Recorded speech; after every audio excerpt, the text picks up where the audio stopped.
আসসালামু আলাইকুম। প্রিয় খুলনাবাসী, আমরা কেমন আছি? খুদায়ে শরীরের জোর নেই। প্রাচীন বাংলা সবচেয়ে ঐতিহ্যবাহী ধারা হচ্ছে এই যশোর।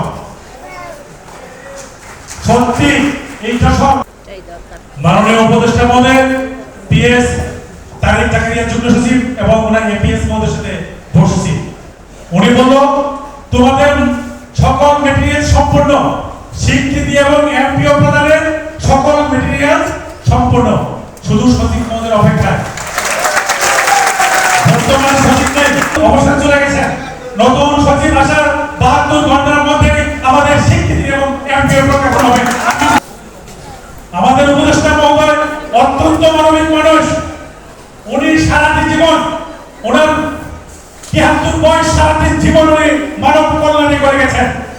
আমরা যখন আন্দোলনে উনি আমাদের ডাকলেন, আমরা সালাম দিয়ে বললাম যে স্যার আপনি কেমন আছেন?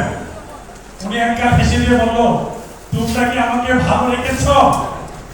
আমার শিক্ষকরা রাজপথে প্রেস ক্লাবে না খেয়ে আন্দোলন করবে আর আমি এসি রুমে ভালো থাকতে পারি না। আমি তোমাদের বিষয়টা দেখছি, অতি শীঘ্রই তোমাদের বিদ্যালয়গুলো স্বীকৃতি এবং এমপিওর আহ্বান আনবো। এটাই হচ্ছে আমার কমিটমেন্ট।